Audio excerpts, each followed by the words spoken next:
Hello friends, welcome to my YouTube channel Hindi medium. So आज हम बात करेंगे इंडियन पॉलिटी के लेक्चर सीरीज़ में इंडियन प्रेसिडेंट के बारे में, यानी भारत के राष्ट्रपति के बारे में।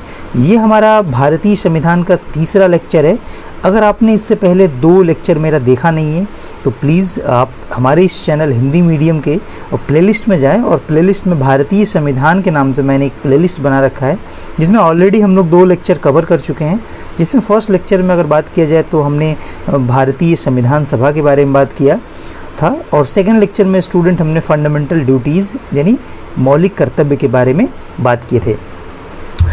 स्टूडेंट, ये लेक्चर सीरीज़ आपके लिए ऑल कॉम्पिटिटिव एग्ज़ाम, भारत में जितने लगभग में कॉम्पिटिटिव एग्ज़ाम होते हैं like NDA, air force, navy, SSC, railway, NTPC, group D और यूपी का एग्ज़ाम भी इसमें सम्मिलित है जिसमें आपका यूपी ट्रिपल एससी का फॉर्म आपने भरा ही होगा स्टूडेंट, ठीक है। यूपी ट्रिपल एससी के सिलेबस के अकॉर्डिंग भी हम लोग इस लेक्चर सीरीज़ में डिस्कस कर रहे हैं। सो ये यूपी ट्रिपल एससी या यूपी एसआई के लिए भी उतना ही ज़्यादा रेलेवेंट है।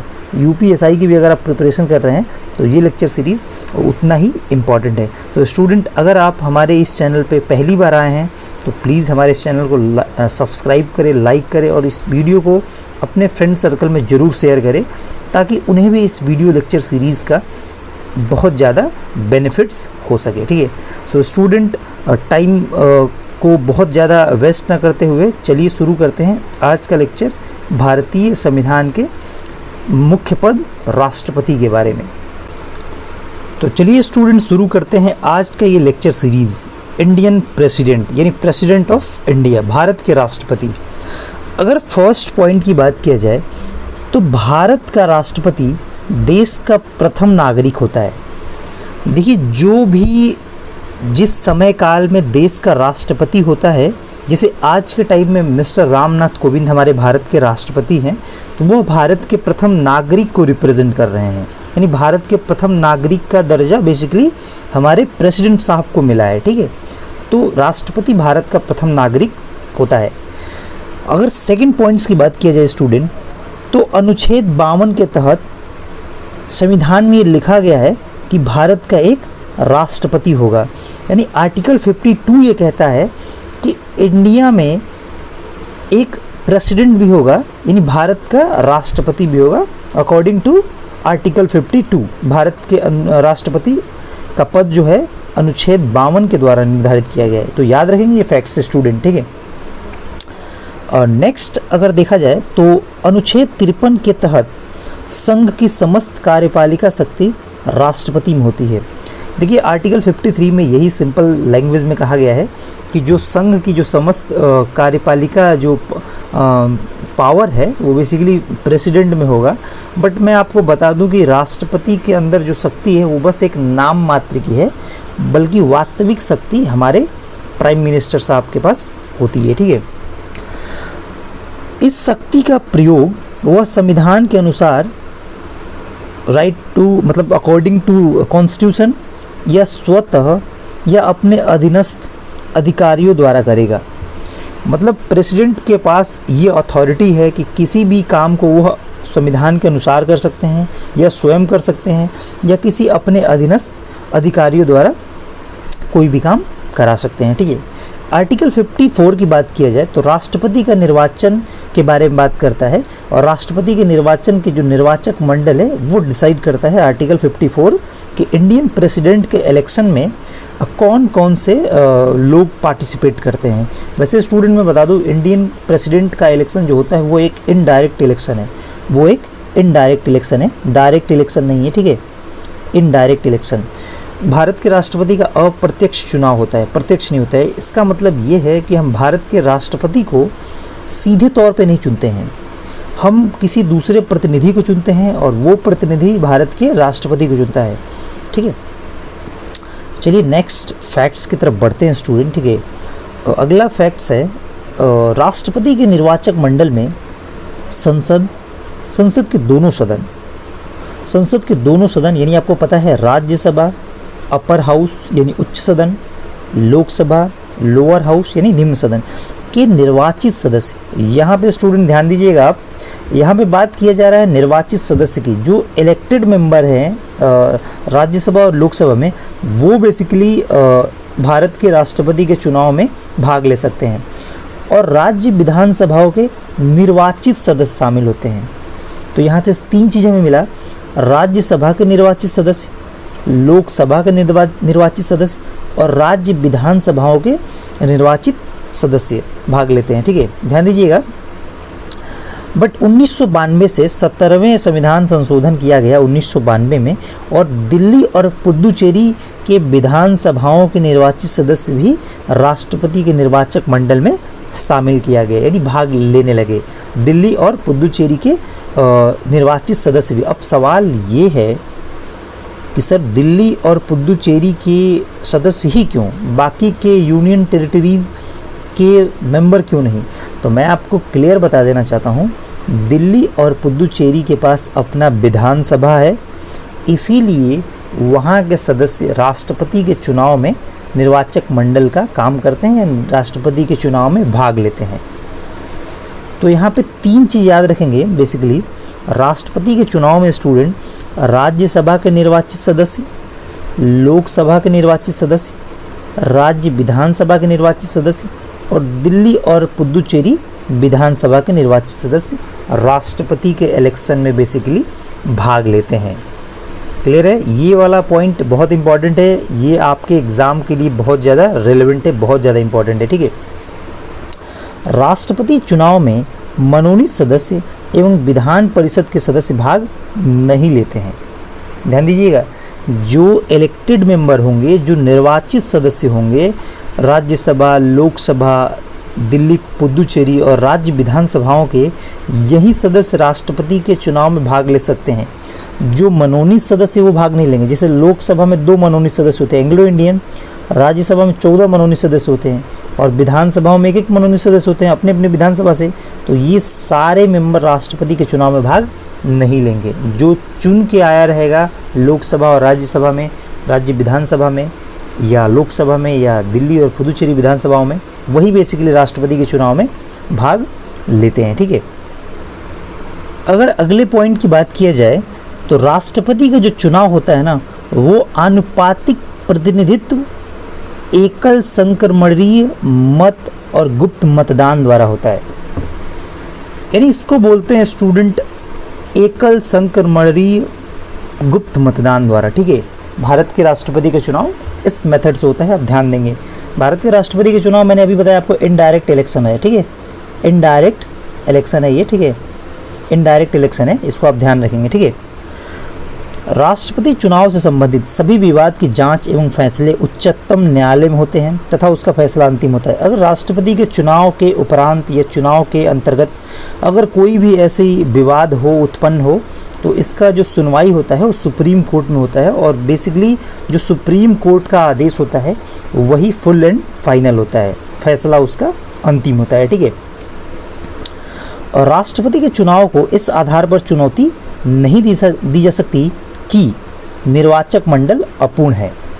अब देखिए, सवाल यहाँ ये है कि अगर राष्ट्रपति का चुनाव हो रहा है और कोई ऐसा मेंबर राज्यसभा में हो या लोकसभा में हो या किसी राज्य के विधानसभा में या दिल्ली और पुडुचेरी विधानसभा में, अगर वो उस समय में उस सभा में उपस्थित नहीं है, तो ये नहीं कहा जा सकता कि निर्वाचक मंडल अपूर्ण है अतः राष्ट्रपति को राष्ट्रपति नहीं माना जाएगा। ऐसा नहीं है स्टूडेंट। ठीक है, इसके आधार पर चुनौती नहीं दिया जा सकता। ठीक है, अनुच्छेद 58 में यानी आर्टिकल 58 में राष्ट्रपति निर्वाचित होने के लिए अर्हताएं यानी योग्यताएं, राष्ट्रपति बनने के लिए योग्यताएं हैं। अगर आप भी राष्ट्रपति बनने के लिए इंटरेस्टेड हैं तो इस योग्यता पर जरूर ध्यान लगाइएगा। ठीक है, पहला है भारत का राष्ट्रपति भारत का नागरिक हो, बेसिकली वो इंडियन सिटीज़न होना चाहिए। अगर आप इंडियन सिटीज़न नहीं हैं तो आप यहाँ के प्रेसिडेंट नहीं बन सकते हैं। दूसरा, 35 वर्ष की आयु पूरा कर चुका हो, यानी उसकी उम्र 35 साल या उससे अधिक हो जानी चाहिए। तीसरा है आपका लोकसभा का सदस्य निर्वाचित होने की योग्यता रखता हो। ध्यान दीजिएगा, यहाँ पे विद्यार्थी बहुत कंफ्यूज होते हैं कि लोकसभा का सदस्य होना चाहिए, ये समझ बैठते हैं, बट ऐसा है नहीं। वो लोकसभा के सदस्य की जो योग्यता है ना, जो एलिजिबिलिटी क्राइटेरिया है, वो प्रेसिडेंट के पास होना चाहिए। सीधा सीधा बात ये है। और एक और पॉइंट है, लाभ के पद पे नहीं होना चाहिए। राष्ट्रपति किसी ऐसे पद पे ना हो जो लाभ का पद हो। जितने भी आप राष्ट्रपति, उपराष्ट्रपति और राज्यपाल और मुख्यमंत्री के जो पद है और मंत्री मंडल के, ये लाभ के पद के अंतर्गत नहीं आते हैं। इसके अलावा अगर कोई और वर्क राष्ट्रपति कर रहा है या कोई सदस्य कर रहा है तो वो बेसिकली राष्ट्रपति के चुनाव के लिए योग्य नहीं माना जाएगा। या अगर वो राष्ट्रपति बन जाता है तो 6 महीने के अंदर या जिस दिन राष्ट्रपति बनता है वो उस पिछले पद को उसे त्यागना पड़ता है। चलिए अगले पॉइंट्स को देखते हैं। अगला है, राष्ट्रपति के चुनाव में नामांकन के लिए उम्मीदवार को कम से कम 50 प्रस्तावक, देखिए 50 प्रस्तावक और 50 अनुमोदक होने चाहिए। देखिए इस बहुत टाइम पहले जब राष्ट्रपति का चुनाव होता था तो उस टाइम 10 या 20 प्रस्तावक और अनुमोदक निर्धारित किए गए थे। तो हर मैक्सिमम इसमें जो सदस्य होते थे, कुछ लोग होते थे, राष्ट्रपति के चुनाव में पार्टिसिपेट कर लिया करते थे। कुछ ऐसे सदस्य भी हैं जिनको प्रस्तावक अनुमोदक तो मिले हैं बट उनको वोट के नाम पे कुछ भी नहीं मिला है।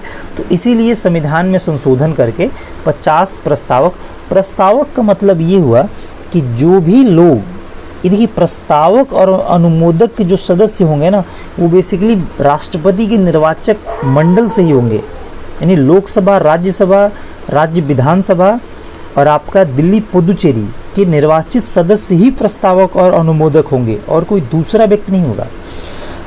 तो स्टूडेंट, प्रस्तावक जो होता है ये प्रस्ताव पेश करता है कि हाँ, इस व्यक्ति को हम राष्ट्रपति का उम्मीदवार मानते हैं।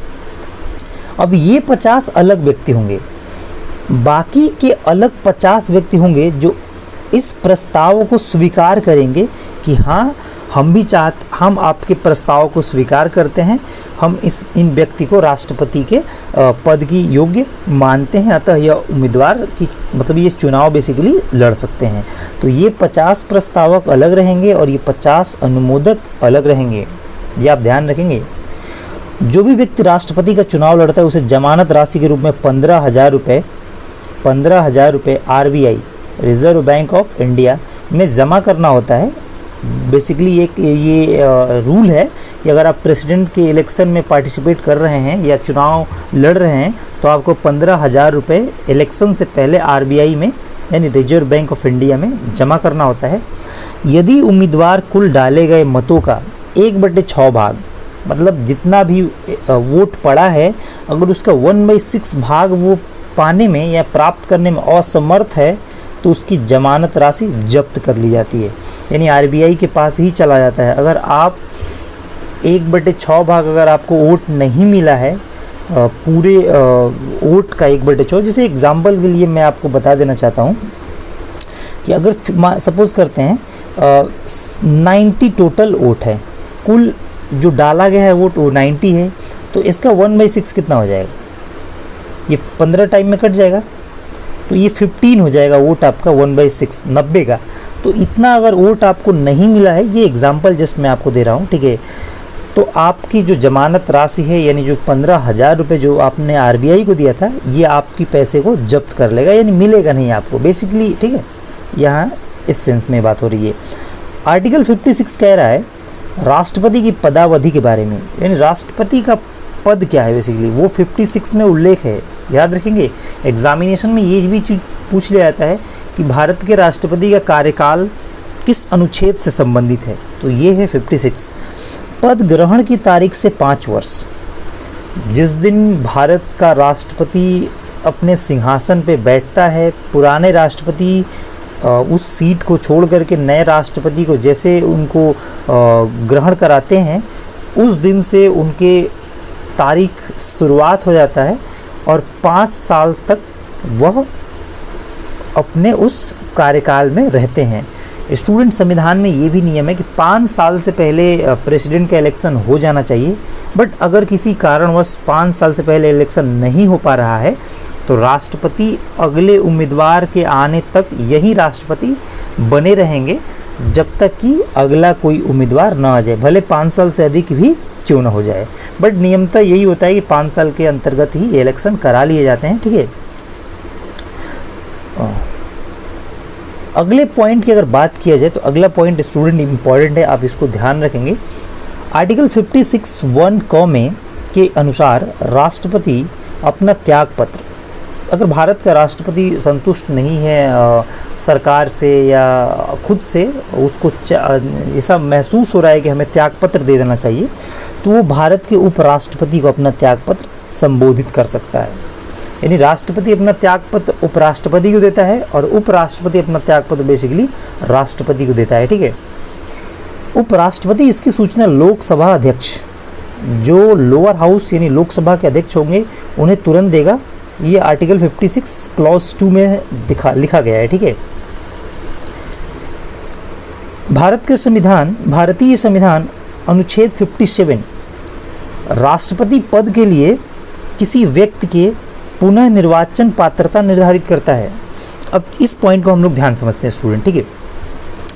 जो हमारा भारतीय संविधान है वो आर्टिकल 57 में ये कहता है कि भारत का राष्ट्रपति अगर राष्ट्रपति पद पर है, उसका एक टेन्योर पूरा हो गया है, एक कार्यकाल पूरा हो गया है, तो वह पुनः निर्वाचन होने की पात्रता रखता है। यानी वो दोबारा भी इलेक्शन में पार्टिसिपेट कर सकता है। बेसिकली हमारे संविधान में ये डिसाइड नहीं किया गया है, फिक्स नहीं किया गया है कि प्रेसिडेंट कितनी बार इलेक्शन लड़ सकता है, ये कोई निर्धारित नहीं है। तो आप इनफाइनाइट टाइम, अनलिमिटेड टाइम लड़ सकते हैं, ठीक है। वैसे बता दें आपको, अमेरिका में स्टूडेंट, अमेरिका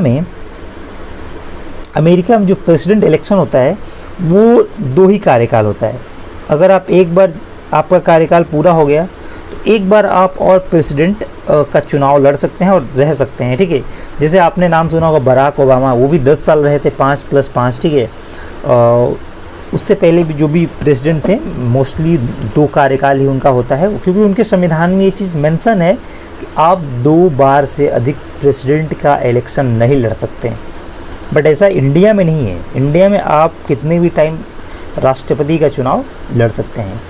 कमेंट बॉक्स में बताइएगा स्टूडेंट कि भारत के कौन से ऐसे राष्ट्रपति थे जो 2 बार भारत के राष्ट्रपति बने रहे या 2 कार्यकाल तक वो राष्ट्रपति रहे। 42वें संविधान संशोधन अधिनियम 1976 के अनुसार राष्ट्रपति के निर्वाचन में जनसंख्या तात्पर्य वर्ष 1971 की जनगणना द्वारा निर्धारित जनसंख्या से है। देखिए ये पॉइंट क्या है, मैंने आपको बताया कि भारत के राष्ट्रपति का चुनाव एक इनडायरेक्ट इलेक्शन है, यानी लोकसभा के सदस्यों को चुनते हैं हम लोग, यानी जनता चुनता है।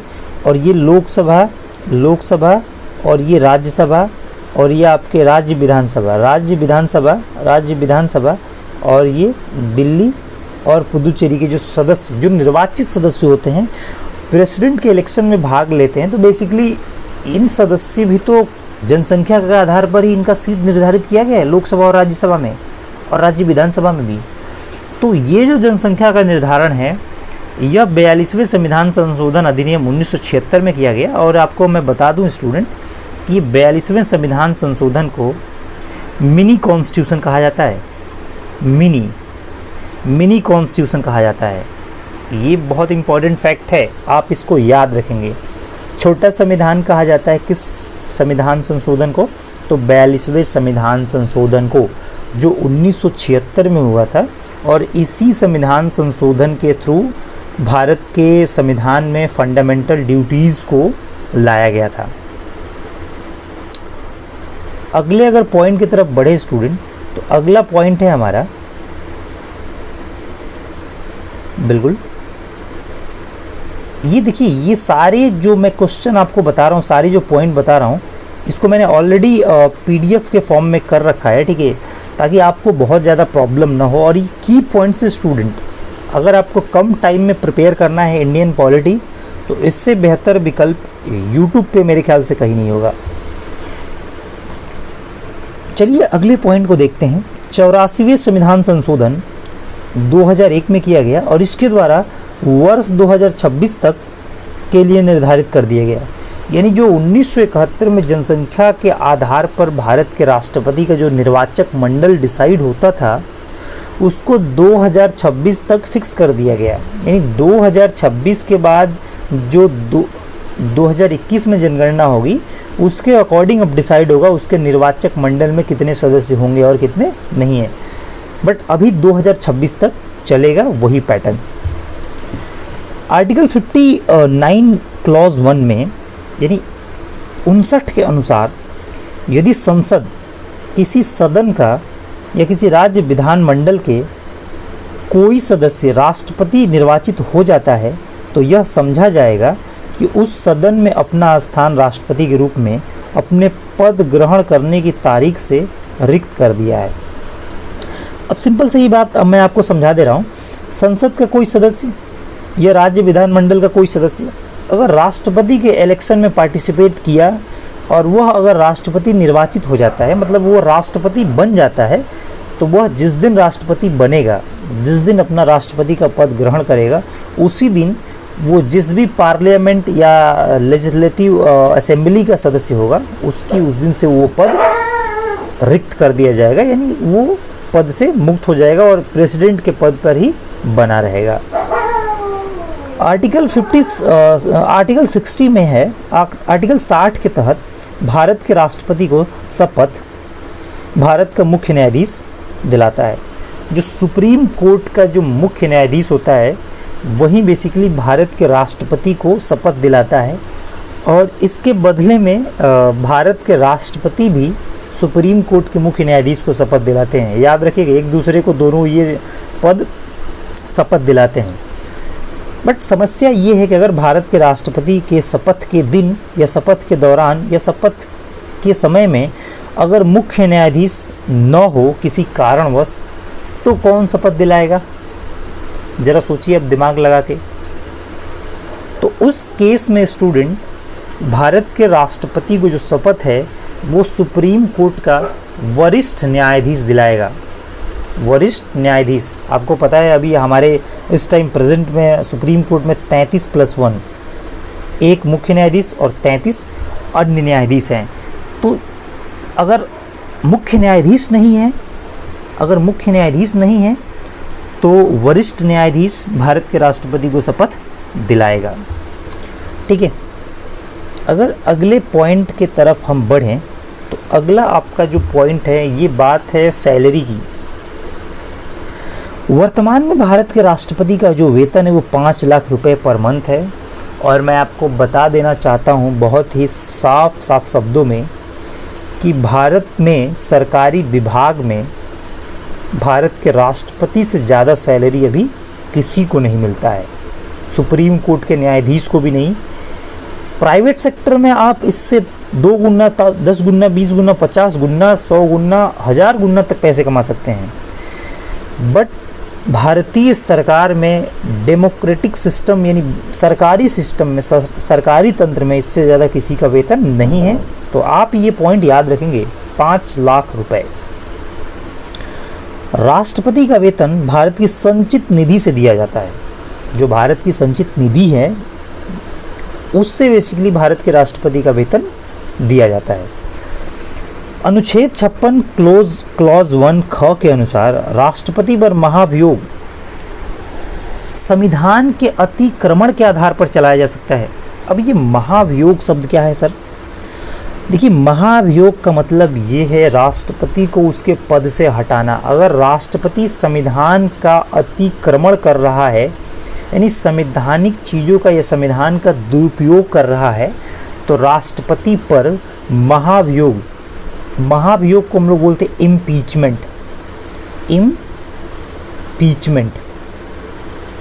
इम्पीचमेंट लगा करके भारत के राष्ट्रपति को हटाया जा सकता है।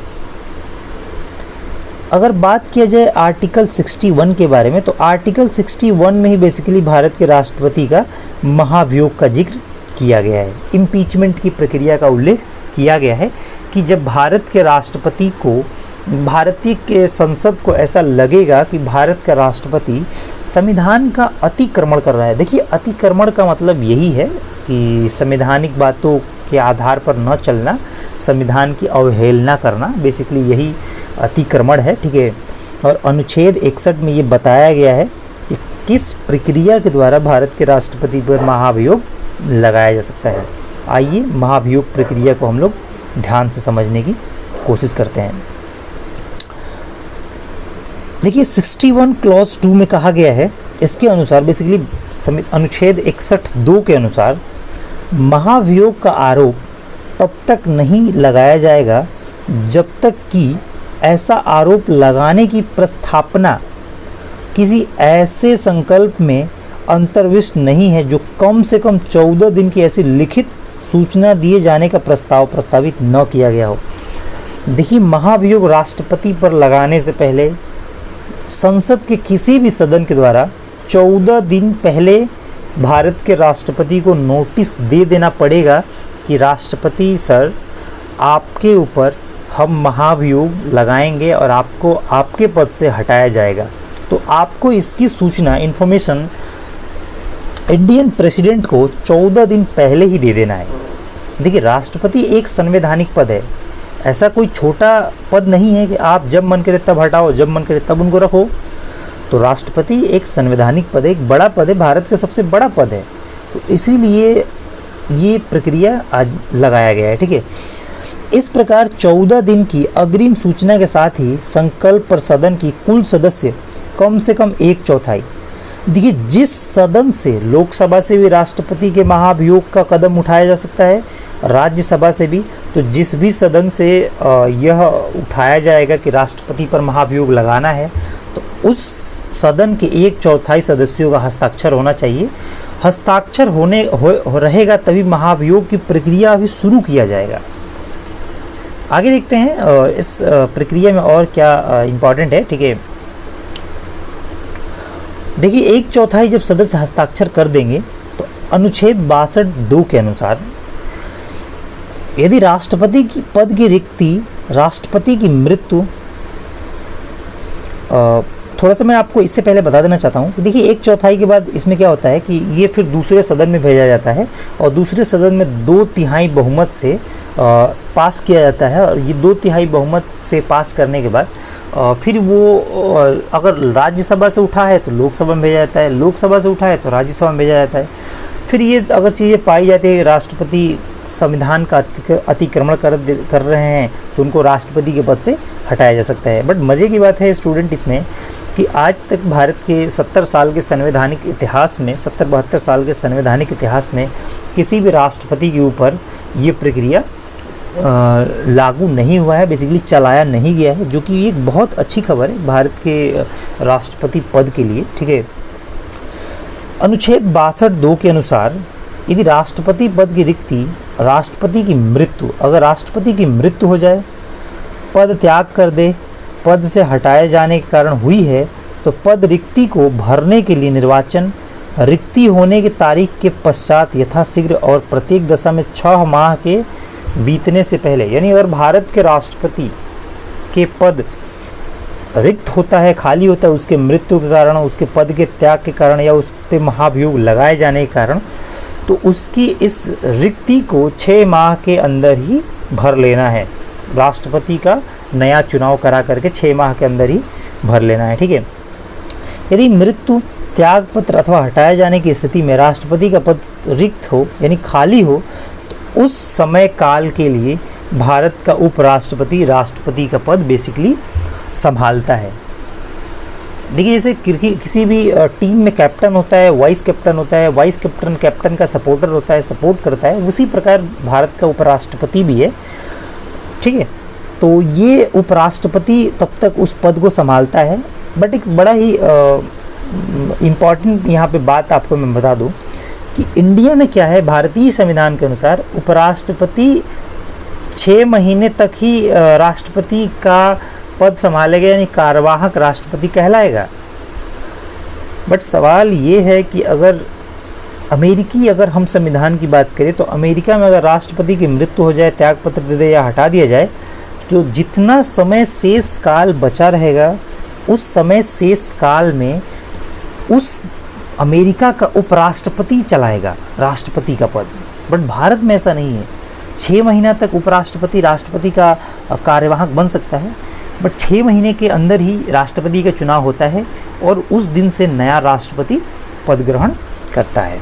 तो ये आप याद रखेंगे, एक तुलनात्मक अध्ययन है बेसिकली। यदि किन्हीं कारणों से उपराष्ट्रपति भी उपलब्ध नहीं है तो उच्चतम न्यायालय का मुख्य न्यायाधीश या उसके न रहने पर भी वरिष्ठतम न्यायाधीश राष्ट्रपति के कार्य को संपादित करेगा। बड़ा ही कॉम्प्लिकेटेड सवाल है ये, बट है बड़ा आसान। चलिए इसको समझते हैं। अगर कोई रीज़न है, कोई कारणवश उपराष्ट्रपति भी न रहे या पद उसका खाली हो, तो उच्चतम न्यायालय का मुख्य न्यायाधीश राष्ट्रपति के पद को संभालेगा। ये भारत में एक बार हो गया है कि जब भारत का मुख्य न्यायाधीश एम हिदायतुल्लाह करके कोई मुख्य न्यायाधीश थे जो भारत के राष्ट्रपति का पद संभाले थे उपराष्ट्रपति के न रहने पर।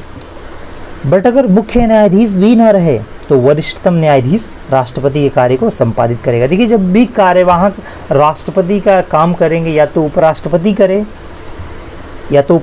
करे या मुख्य न्यायाधीश करे या वरिष्ठतम न्यायाधीश करे, इन्हें पूरी तरीके से राष्ट्रपति की शक्ति, वेतन, भत्ता, सारा फैसिलिटी प्राप्त हो जाता है। और जब वो कार्यवाहक राष्ट्रपति के रूप में कार्य करते हैं तो उनका ये पद से मुक्ति मिल जाती है, यानी वो अपने पद को छोड़ देते हैं, तब ये कार्यवाहक राष्ट्रपति के रूप में कार्य करते हैं। आर्टिकल 77 के अनुसार भारत सरकार के समस्त कार्यपालिका कृत्य राष्ट्रपति के नाम पे किए जाते हैं। न्यूज़ सुनते होंगे तो आपने देखा होगा, नोटिस किया होगा कि भारत का जो भी अंतर्राष्ट्रीय काम होता है वो बेसिकली भारत के राष्ट्रपति के नाम पे होता है। मैंने शुरुआती लेक्चर में ही आपको बताया, लेक्चर शुरुआत करने के टाइम ही, कि भारत के राष्ट्रपति का जो पद है वो एक नाम मात्र का शक्ति है, उसके पास नाम मात्र की शक्ति है, बल्कि वास्तविक शक्ति हमारे पीएम साहब के पास है, यानी प्राइम मिनिस्टर के पास है। बट सारा काम राष्ट्रपति के नाम पे ही होता है, ये आप ध्यान रखेंगे। आर्टिकल 78 के तहत राष्ट्रपति को प्रधानमंत्री से सूचना प्राप्त करने का अधिकार प्राप्त है। देखिए, सबसे बड़ा संवैधानिक पद तो राष्ट्रपति का है, सबसे बड़ा वास्तविक पद प्रधानमंत्री का है। देश कंट्रोल करता है प्रधानमंत्री, भारत का प्रधानमंत्री। बट अमेरिका में ऐसा नहीं है। अमेरिका में प्रधानमंत्री का पद है ही नहीं, वहाँ पे राष्ट्रपति ही, वहाँ पे प्रेसिडेंट ही हमारे भारत के प्रधानमंत्री से ज़्यादा पावर रखता है। बट हमारे संविधान में उल्टा है, प्रधानमंत्री के पास ज़्यादा पावर है, राष्ट्रपति के पास उसके मुकाबले में पावर कम है, जो भी है वो नाम मात्र के है। तो राष्ट्रपति को प्रधानमंत्री से सूचना प्राप्त करने का अधिकार है, ठीक है। चलिए अगले फैक्ट्स की तरफ बढ़ते हैं। अनुच्छेद 108 के तहत, आर्टिकल 108 के तहत राष्ट्रपति संसद के दोनों सदनों का संयुक्त अधिवेशन बुला सकता है। ये याद रखेंगे आप, आर्टिकल 108 में लिखा गया है संयुक्त अधिवेशन के बारे में। देखिए, अगर कोई भी लोकसभा और राज्यसभा के बीच किसी भी बिल या रूल, रेगुलेशन, कानून को लेकर अगर कोई बहसबाजी हुई, राज्यसभा अगर किसी कानून को लेकर आया तो लोकसभा ने अस्वीकार कर दिया, या लोकसभा लेकर आया तो राज्यसभा अस्वीकार कर दिया, यानी किसी भी मसले में अगर लोकसभा और राज्यसभा के बीच मतभेद है तो राष्ट्रपति आर्टिकल 108 के तहत संयुक्त अधिवेशन बुला सकता है। आप ध्यान रखेंगे, दोनों सदनों को संयुक्त अधिवेशन, ज्वाइंट सेशन इसको बोलते हैं, बुला सकता है। अनुच्छेद 111 के अंतर्गत यह प्रावधान है कि राष्ट्रपति संसद के दोनों सदनों, लोकसभा और राज्यसभा द्वारा पारित विधेयक पर स्वीकृति प्रदान करेगा, अपनी स्वीकार्यता प्रदान करेगा या अपनी स्वीकृति को रोक लेगा। अगर उसकी इच्छा रहेगी कुछ दिन बाद हम इस बिल को पास करें, इस एक्ट को पास करें, तो वो रोक भी सकता है। बट ध्यान रहे, धन विधेयक के अलावा अगर धन विधेयक है तो उसे वो रोक नहीं सकता, उसको स्वीकृति देनी ही पड़ेगी, को पुनर्विचार हेतु सदन को लौटा सकता है। देखिए, या तो स्वीकृति दे दे या रोक करके उसको पुनर्विचार करके सदन को लौटा दे। यदि विधेयक सदनों द्वारा संशोधन सहित या उसके बिना फिर से पारित, ये पॉइंट हम लोग नीचे देखते हैं अभी। यदि विधेयक संशोधन सहित या उसके बिना फिर से पारित हुई हो तो क्या लॉजिक है स्टूडेंट, अगर हुई पारित कर दिया जाता है तो राष्ट्रपति के समक्ष पुनः प्रस्तुत किया जाता है तो राष्ट्रपति उस पर स्वीकृति नहीं रोकेगा। सीधा सा मतलब ये है कि अगर संसद के किसी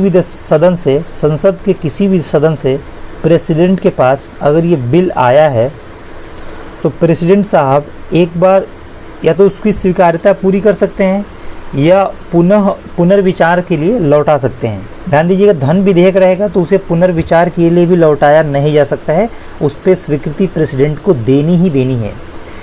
बट दूसरे अगर बिल है, कानून है, एक्ट है कोई, तो राष्ट्रपति पुनर्विचार के लिए लौटा सकता है।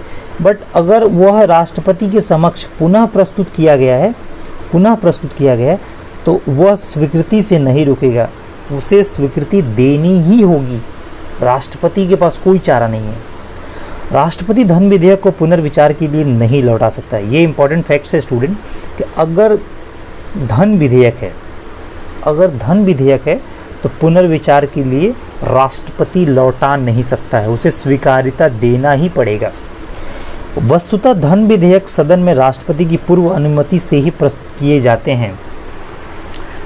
और भी साधारण विधेयक है तो राष्ट्रपति की अनुमति होती है, बट धन विधेयक है तो राष्ट्रपति की अनुमति जरूरी नहीं है, बिना अनुमति के ही प्रस्तुत किए जाते हैं। ठीक है, राष्ट्रपति की स्वीकृति के बाद ही कोई विधेयक कानून बनता है। कोई भी विधेयक सबसे पहले सदन के किसी एक हिस्से में उठता है। अगर लोकसभा में उठा तो वो राज्यसभा में जाता है, यहाँ से पास होने के बाद राज्यसभा में जाता है, और राज्यसभा से जब पास होता है तो फिर वो प्रेसिडेंट के पास आता है, यानी राष्ट्रपति के पास आता है। और जब राष्ट्रपति जैसे ही उस पर हस्ताक्षर करता है, सिग्नेचर करता है, तो वो जो विधेयक था वो आपका कानून बन जाता है, वो आपका एक्ट बन जाता है स्टूडेंट। ये आप पॉइंट ध्यान रखेंगे। 123 में राष्ट्रपति को अध्यादेश जारी करने की शक्ति प्रदान की गई है। राष्ट्रपति जब चाहे तब आर्टिकल 123 यानी 123 के तहत अध्यादेश जारी कर सकता है। ये इसकी शक्ति है, प्रेसिडेंट के पावर। आप इस फैक्ट्स को याद रखेंगे। अनुच्छेद 72 आर्टिकल 72 के तहत भारत के राष्ट्रपति को क्षमादान की शक्ति प्रदान की गई है। देखिए, भारत के राष्ट्रपति के पास क्षमादान की शक्ति है। अगर किसी व्यक्ति को मृत्यु दंड दे दिया गया है या फांसी की सज़ा दे दी गई है या उम्र कैद दे दिया गया है या 10 साल के लिए भी सज़ा दे दी गई है, तो भारत का राष्ट्रपति अगर चाहे तो उसकी सज़ा को या तो कम कर सकता है या उसकी सज़ा को कम सज़ा में बदल सकता है या उसकी सज़ा को पूरी तरीके से माफ़ कर दिया जा सकता है, माफ़ किया जा सकता है। एक इम्पॉर्टेंट फैक्ट्स स्टूडेंट मैं आपको बता देता हूँ। जब हमारी राष्ट्रपति श्रीमती प्रतिभा देवी पाटिल प्रेसिडेंट थी, भारत की प्रथम महिला राष्ट्रपति, तो ये एक फैक्ट्स है कि जितने हमारे भारत के पूरे राष्ट्रपति क्षमादान नहीं किए थे मुजरिमों को, वह एक अकेली 5 साल के कार्यकाल में सभी से ज़्यादा क्षमा याचिका स्वीकृत की थी। करेंगे भी क्यों नहीं, एक महिला है और महिला का दिल ऐसे ही सॉफ्ट होता है स्टूडेंट, आपको पता ही होगा। तो ये देखा जाए तो अच्छी ही बात है, बट आप कमेंट में बताइएगा ये कितना सही है कि सारे राष्ट्रपति मिलकर के जितना क्षमादान नहीं कर पाए वो एक अपने इस कार्यकाल में श्रीमती प्रतिभा देवी सिंह पाटिल जी ने कर दिया। कमेंट बॉक्स में ज़रूर बताइएगा ये पॉइंट। चलिए, और ये 2-3 पॉइंट हैं, उसके बाद ये हमारा प्रेसिडेंट का लेक्चर फिनिश हो जाएगा। अनुच्छेद 143 143 में राष्ट्रपति को उच्चतम न्यायालय के परामर्श का अधिकार दिया गया है। अगर राष्ट्रपति चाहें, अनुच्छेद 143 के अनुसार राष्ट्रपति भारत का चाहें तो सुप्रीम कोर्ट से परामर्श ले सकता है, बट ये ज़रूरी नहीं है कि वो सुप्रीम कोर्ट के परामर्श को माने ही। वो मान भी सकता है या उसको इग्नोर भी कर सकता है। सो आप ध्यान रखेंगे, ये आर्टिकल से रिलेटेड सवाल सीधे पूछ लिए जाते हैं कि इस आर्टिकल में राष्ट्रपति के किस गुण से संबंधित है। ठीक है, तो आप ये पॉइंट याद रखेंगे। भारत का राष्ट्रपति तीनों सेनाओं, आर्मी, एयरफोर्स, नेवी, थल सेना, वायुसेना और जल सेना का प्रधान सेनापति होता है, यानी सर्वोच्च सेनापति भारत का राष्ट्रपति होता है, तीनों सेनाओं का सर्वोच्च कमांडर। राष्ट्रपति राष्ट्र का प्रतिनिधित्व करता है, देश को रिप्रेजेंट करता है भारत का राष्ट्रपति। आपने 26 जनवरी और 15 अगस्त पे देखा होगा, परेड के समय प्राइम मिनिस्टर भी रहते हैं और प्रेसिडेंट भी रहते हैं, या कहीं अगर बहुत बड़ा समायोजन किया गया है विश्व में, तो देश को जो प्रतिनिधित्व करता है वो बेसिकली हमारा प्रेसिडेंट करता है, परंतु राष्ट्र का नेतृत्व नहीं करता है, प्रतिनिधित्व करता है। नेतृत्व हमारे पीएम साहब करते हैं, प्राइम मिनिस्टर ऑफ इंडिया। ध्यान रखेंगे, ये एक वास्तविक पद है, ये एक नाम मात्र का पद है। शक्तियाँ पीएम के पास बहुत ज़्यादा होती है, राष्ट्रपति के पास नाम मात्र की होती है। किसी भौगोलिक क्षेत्र को अनुसूचित क्षेत्र घोषित करने का संवैधानिक अधिकार भारत के राष्ट्रपति के पास है। अगर भारत के राष्ट्रपति चाहें तो किसी भी क्षेत्र को, भारत के किसी भी क्षेत्र को अनुसूचित क्षेत्र घोषित कर सकता है। ये संवैधानिक अधिकार है भारत के पास, भारत के राष्ट्रपति के पास। तो अनुसूचित क्षेत्र को किसी भी क्षेत्र को अनुसूचित क्षेत्र घोषित करने का जो अधिकार है वो बेसिकली संवैधानिक अधिकार है भारत के राष्ट्रपति का। सो स्टूडेंट, ये रहा भारत के राष्ट्रपति से रिलेटेड इम्पॉर्टेंट फैक्ट्स। तो कैसा लगा हमारा ये यूट्यूब सीरीज़, आप ज़रूर कमेंट बॉक्स में बताएं। और ये लेक्चर सीरीज़ आपके लिए डिफरेंट कॉम्पिटिटिव एग्ज़ाम जैसे UPSSC, UPSI, SSC का कोई भी एग्ज़ाम, यहाँ तक कि आप NDA, एयरफोर्स, नेवी की प्रिपरेशन कर रहे हैं, तो ये उस एग्ज़ाम के लिए बहुत ज़्यादा रेलेवेंट है। सो स्टूडेंट, जुड़े रहिए हमारे इस यूट्यूब चैनल के साथ, और आगे आने वाले टाइम में हम लोग इस पॉलिटी के लेक्चर सीरीज़ को कंप्लीट करेंगे, पूरी कंप्लीट पॉलिटी आपको प्रोवाइड करेंगे। तो लगे रहिए स्टूडेंट, और ये वीडियो लेक्चर आप अपने फ्रेंड सर्कल में शेयर करें ताकि मैक्सिमम से मैक्सिमम स्टूडेंट को इस लेक्चर सीरीज़ का फ़ायदा हो पाए। So best of luck student, लगे रहिए। और